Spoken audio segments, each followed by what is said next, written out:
beautiful people, and welcome to my channel. My name is Jennifer Diamond, and I live a whole food, plant-exclusive, SOFAs-free, gluten-free lifestyle for health and well-being. And today, I'm going to be making stuffed honey nut squash.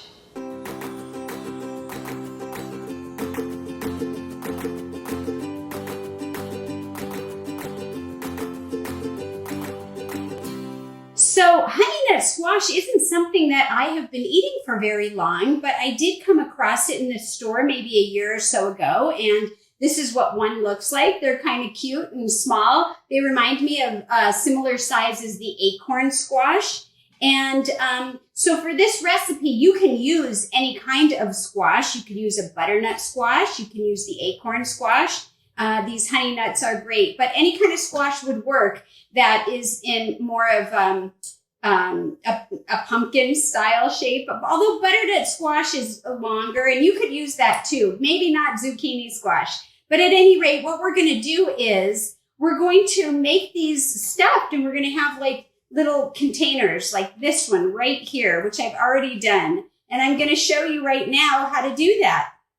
So the first thing you're going to want to do is make sure that your squash is standing up, right? And if it's a butternut squash, you can do it long ways. So you can do it horizontally and stuff it that way. But for an acorn squash or the honey nut squash, you're going to want to make sure that it's level. And if it isn't, then you'll want to shave off a little bit of the bottom to make sure that it stands. And so this one seems to be pretty well, so I'm going to leave it as is. I've washed the outside of it, and now what I'm going to do is turn it sideways, and I'm going to cut the lid and create a lid off of the top of this so we could look inside. And so just take your time. They are kind of hard, especially if you're going to use the acorn squash, and you could steam it or put it in the Instant Pot for a little bit, but I'm going to just go ahead and do this raw. And just take your time and just gently kind of turn it. That's what I'm going to do here. Let's see. And I always try to be like, make the line kind of go in circle, but sometimes it veers off. So I'm just trying to be careful, and no matter what, it's fine, right? And so there, it's starting to cut through. And inside the honey nut squash are seeds, just kind of like little pumpkins. And here we go. There we go. Look at that. That is really pretty. This is a really nice top. And look, we can't see into it. So if that happens to you with this particular squash, go ahead and carve out kind of like a square, just like this. And then you'll be able to lift whatever is remaining in there up out of this part so that we could actually see what's going on in there and assess the seeds and all that good stuff. Okay, there, and I just take your time, be gentle. And then here we go. Look at this. And this is still a little stuck, so I'm just cut that off. And voila, look at that. Isn't that beautiful? So I'm going to go ahead, and with the other one, what I did was I collected all the seeds in this little colander and rinsed them off. And you can go ahead and season these and cook them just like pumpkin seeds and eat them. You could put them on your salad or whatever. And so I'm going to be doing that. So I'm just going to take the seeds for now and just kind of collect them in here. And I'll rewash all of these again. And this piece, this top square piece, we want to keep it and we want to use it because it's edible. And it just didn't allow us to open up this particular lid of squash. So let me just put this aside here for a minute. We're going to move this over. And then what I'm going to do is I'm going to cut just a little bit of this because I want this kind of this kind of like dark, little bit on the mushy side part of it, we're just going to discard this, or you could put it in your broth if you wanted, or you can put it in a compost, but we're not going to put it in our dish today.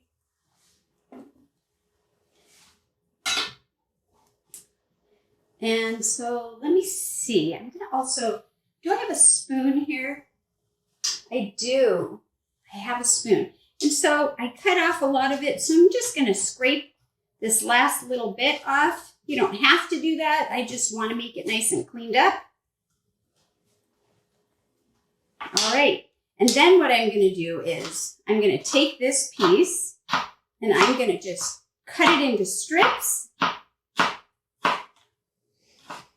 And then I'm going to take the strips, turn them, and then I'm going to cut them into like little diced pieces.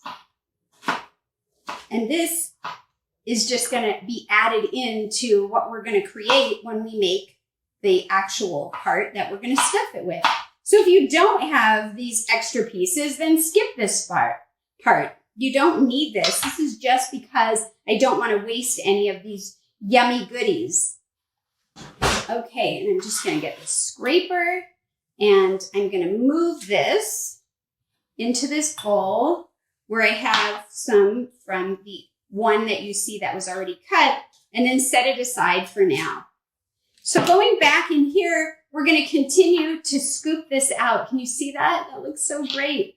And so let's just take a spoon or whatever you might use that, if you've ever carved a pumpkin, same idea, except these are a lot smaller and the seeds are smaller. So it won't take as long as a big pumpkin. And there you go. And then I sometimes even use my hand just to make sure that I can feel if there's anything, any last minute little seeds like that are stuck. And then I'm just going to actually go around and try to scrape some of that, the fleshy kind of, this red, well, this is actually orange, this fleshy kind of gooey stuff. And I just want to see if I can get it cleaned out really well. And it doesn't have to be perfect. It's fine. If you want to skip this part, you certainly can, but I don't really care for the texture or the taste of it, so I really like to kind of scrape out as much of it as I can, and then we can move on. And here you go. Check it out. So we have the two, and they're all ready to go. So what we're going to do now is just set these aside and work on the inside. Okay, so the next thing that we're going to do is we're going to talk about what we're going to stuff it with. And I want to make sure that I show you everything that I have here, and then we're going to put it on the stove and we're going to cook it up a little bit. So the first thing that I have is some onions and carrots and ginger. The onions that I have are just a regular sweet onion that I diced. You could certainly even use green scallion onion. You could use purple onion. You can use any onion that you want. I just happen to have that one. And this is a carrot that I took a box grater, this one right here, and I just literally grated it, and that's how I got it like that. And then the ginger, which is fresh ginger, and if you don't have fresh ginger, you could certainly use ginger that you can get dried. But I think the fresh really brings out a beautiful flavor, fragrance, and really helps make the dish. So how I got the ginger to look like that is, and I've shown this before, but if you haven't seen it, this is what ginger looks like. It's just in its raw form. And what I do is I take one of these knobs and I break it off or cut it off, and here's a piece. And then I take a spoon and I scrape off the skin just like that. And you can go all the way around until it's completely stripped of that skin. And then I use a microplane and I just grate it back and forth, back and forth. Now, what if you don't have a microplane? I love a microplane, but if you don't have one, you could certainly just chop it as fine as you can, and it's all good. So that's what I have here. So we're going to use these things, and we're going to go ahead and turn the stove on. Let's see. And I'm just going to let it get pretty warm. I do not use any oil. That's part of my soap that's free, salt, oil, flour, alcohol, and sugar-free, as well as gluten-free. And so, you know, some people think, well, how could you cook that up? You know, the onions and everything without oil, but believe it or not, you can. And all you have to do is just make sure that there's a little bit of moisture. And so if you find that it's browning and it's starting to stick, you can just add some vegetable broth or a little bit of water, like a tablespoon at a time, and you'll see it will brown up and be great. And you don't have to ingest the calories that really do nothing for your body. If you're trying to lose weight, you know, consider looking at things and maybe cutting out oil. And for me, oil doesn't help with inflammation within my body, so that's why it's important for me not to have it, as well as it isn't good for our hearts. So this is heating up, and I can tell that it's warm already. I've got my little tester. Yep, that tells me it's hot. So I'm going to turn it down to more of a medium, and I'm going to grab a spoon, and we're going to go ahead and add the onions, carrots, and ginger. And I like every last drop out of the bowl. So I just spend an extra minute there. And then what you want to do is you just want to stir it and just let it do its thing for a good minute or two.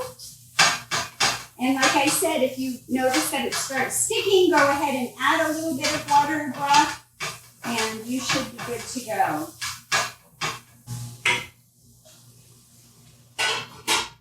Now, another thing that might be really good to add to this that I didn't add, but I might add, are mushrooms. I am a huge fan of mushrooms. My husband is not, so I didn't originally put it in there, but I'm almost drawn to putting in just a few mushrooms. Do you think we should? Let's grab just 2 mushrooms. And you know, along with any of the vegetables that I am showing you, if you don't like them, don't add them. I'm just going to do this because I love them so much. And I'll try to put the pieces a little bit larger so that he could pick them out.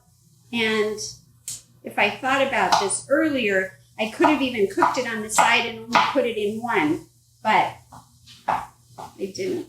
So I'm just going to cut that in half and throw it in right now. One reason besides the flavor, I really like mushrooms, but one thing is really good about having mushrooms in here. Look at this. I'm just going to add a little bit of mushrooms. Wow, doesn't that just make it look so pretty? Is that mushrooms have a natural, like, water in them. They naturally are filled with water, and so they'll release the water when you have them in the pan, and it's kind of like, you know, helping it not to stick while it's cooking. I'm using a stainless steel pan here. You could use any nonstick pan. I wouldn't use a Teflon or any kind of coating personally. I really like the stainless steel. I do use a green pan every now and again, but I really have a lot of luck with the stainless steel. And there you go. Okay, and the next thing we're going to do is we are going to grab some millet. Now, this is the millet that I have, and if you're not familiar with millet, millet is a wonderful gluten-free grain. It's very filling. It doesn't really have any taste on its own. It's mild like a rice, but whatever the flavors or seasonings that you use, it will bring out those flavors in the millet. And so I have here some washed millet. I washed it, rinsed it, I let it drain. There's just a little bit of water here. And I'm going to go ahead and add the millet, and I'm going to add some homemade vegetable broth into the pan behind me. And let's see what we could do here.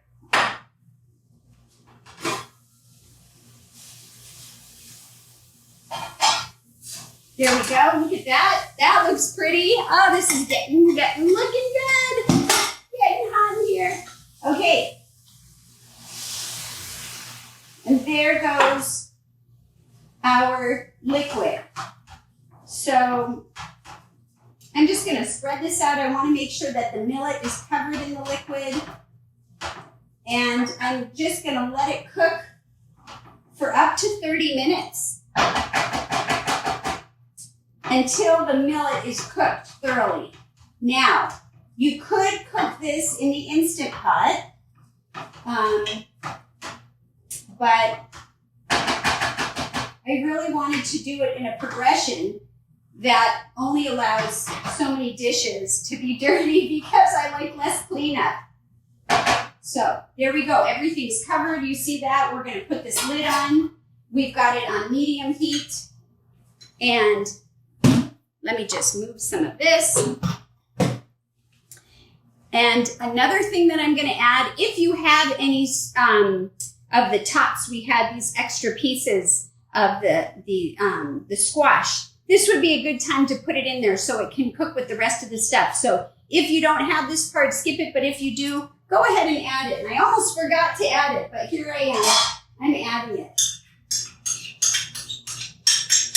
And I'll just also make sure that this is kind of covered in the liquid.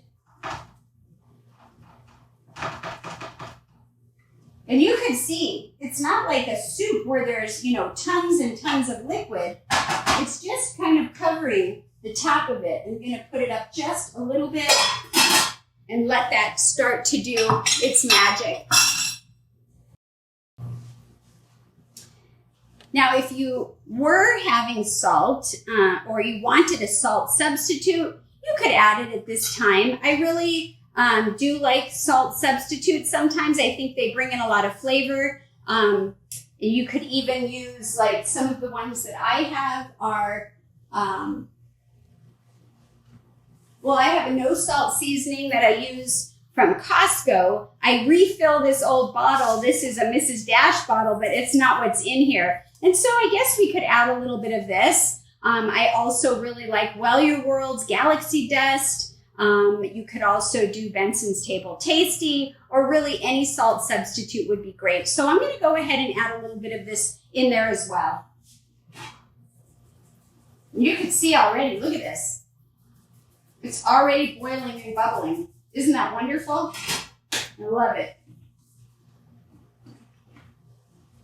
Now, if you were into spice, you could also add some crushed crushed peppers.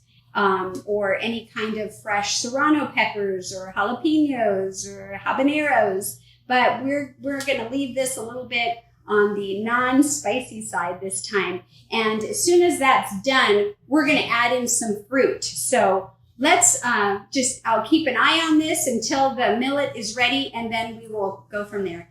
So if you haven't subscribed, hit the subscribe button, hit the notification bell, and you'll be notified when I go live or post new videos. And give us a thumbs up, please. I would love your support and help in growing my channel. Also, if you'd like to leave a comment below. Let's chat. Have you made any kind of stuffed squash before? How did it come out? And what did you use for the insides? I'd love to hear about it. So let's take a peek at this again. Whoa, look at that. Doesn't that look beautiful? And you could see that it looks like it even has more liquid in it now from probably some of the mushrooms and just from cooking it down a little bit. And so we'll just let it do its thing, and we'll check back in about 15 minutes. Let's take a look and see how it's going. I also started to preheat the oven. Ooh, look at that. Can you see that? That looks amazing. Really, really pretty. Okay, so what I want to do is just give it a little taste. What I'm looking for is I want to make sure that the millet is pretty cooked. And it is. Before, when I tried it, it was still a little crunchy. So you want to make sure your grain is cooked. Okay, this is perfect.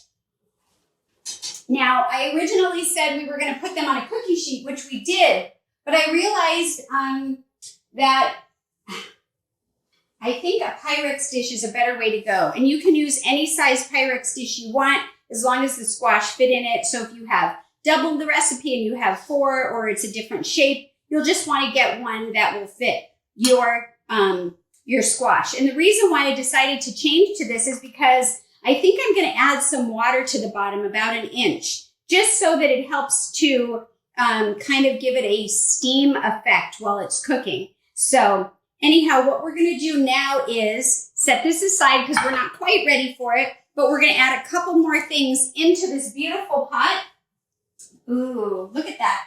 And so what I have here is some raisins. You could use currants. You could use goji berries, any kind of little sweetener. You could maybe even use like some dehydrated cherries. Wow, wouldn't that be good? And I have some chopped up pineapple. Now this pineapple has a little bit of juice in it because it was frozen pineapple. You could certainly use fresh pineapple or even canned pineapple. You just want to make sure that it's chopped up pretty good. And then I have a little bit of spice here. I've got some oregano, and I have this herb de Providence, and I don't use that a lot, so it's kind of a new one for me. So I'm going to go ahead and pour that in there, and then we're going to give it a nice just stir and just incorporate the fruit and the seasonings. Now, if you don't like these seasonings or you want different seasonings, certainly feel free to add them. You could change out or add sage to this or any other kind of seasoning.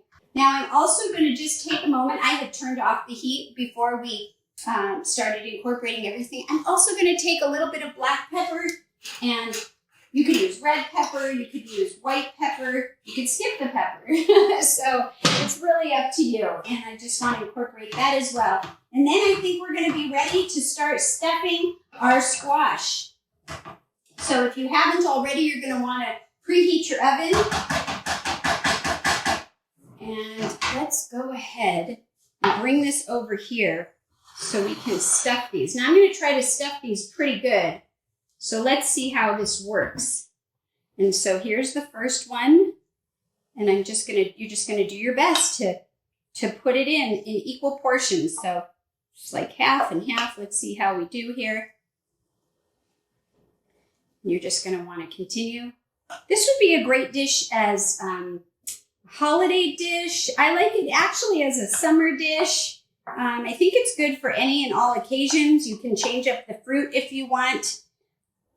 And I think it's really nice also if you're having people over. It's a nice thing to offer. And I'm just going to kind of push into the square. I want to make sure that this is really full to the top. There we go. Look at that. Just kind of making sure that it's full. And now I'm going to do the other one. So I was hoping to use it all, but that's okay. I'll eat it on the side. So now I'm just going to want to put, maybe adding it is not good. Well, I'm just going to do it. You know me. Let's see if it was worth it. We'll find out later. If it oozes out the side and doesn't look pretty, maybe we shouldn't have added the little extra, but I'm kind of firmly pushing this down. And then what I want to do, see, it is starting to come out the side, but I'm just going to let it go. I want to cover this. But first, I had mentioned we were going to put some water in it. So let me grab some water. I want to pour some water in the bottom of the pan. I want to give it about 1 inch of water. You could do a little less than that if you wanted, maybe 1/2 inch, but I wouldn't go less than that. And I think that looks like 1 inch of water. Let's see. Does it look like 1 inch of water? Maybe I'll just do a little bit more. Let's see. Oh yeah, that's plenty of water. And now what I want to do is cover it. I want to cover it and create a dome for steam in the oven. But I personally don't like to put tin foil touching directly on my food. So I'm going to put parchment paper first, and then I'm going to put tin foil. and then we're going to place it in the oven. Actually, I forgot, I haven't done this in so long, is line it like this, right? So that it's inside the tin foil, just like that. And see how I have that? And then I'm going to take the whole thing and put it on top. And it looks like it doesn't reach all the way, so I'm going to end up cutting another piece. And I'm just going to kind of try to get it really firmly attached here. And that was kind of a big piece, so I'll cut a smaller piece.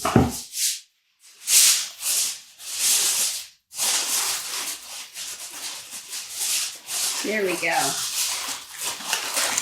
And I'm trying really hard to make it as tight of a seal as I can. I'm going to turn it around so you can see what I'm doing on this side. And I'm just kind of crumbling it. All right. And so let's move this aside. And now, even though we're not using this, I think what I'm going to do, just so that if anything does overflow, which it won't, because this lip is high enough, but just to do it, I think I might just set it right in here and put this whole thing in the oven. So let's do that. I'm putting mine on 400 degrees, but 375 is what I think would be a good temperature. And the reason why mine I'm putting a little bit higher is because my oven isn't calibrated correctly. So 375, do it for 40 minutes. Please feel free to check it halfway through. Just want to make sure that it's not collapsing, but that the squash is cooked, and then you'll know it's ready to go.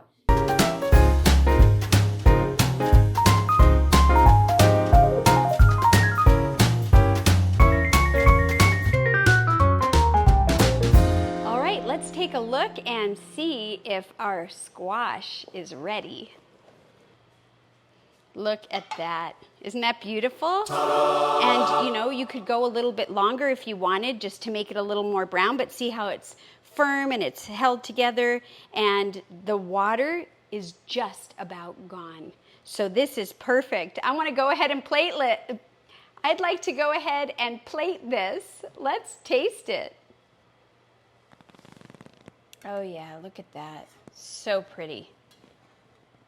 So, so pretty. Okay. I'm going to put this one over here. Wow. Okay, let's take a quick look. And now, what I might want to do is put salad around the plate here, or around half of it, and then maybe some fruit or something on the other half, or sliced tomatoes, or whatever you want. And what a great presentation. Let me get a couple things. We'll do that. We'll take the lid off and we'll taste it. Voila, dinner is served. Check it out.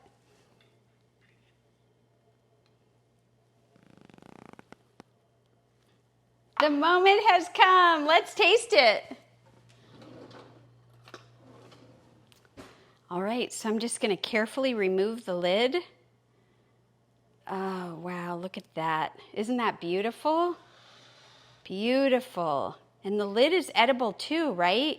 Because it's just the squash, so you can just dig right in there.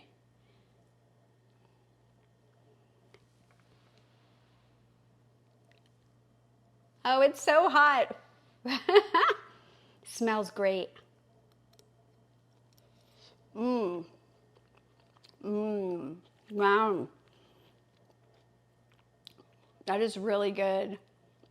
The sweetness is not overpowering, and the combination between the sweetness from the raisins and the pineapple really blend well with the actual Honeynut squash and the carrots, and I am so happy with this. I hope you try it. This is great. I've had fun with you. Thanks for hanging in there while I create this, and give it a try. Don't forget to eat your greens, eat your cruciferous, eat good healthy food, feel good, and we'll see you next time. Take care, everyone. Bye for now.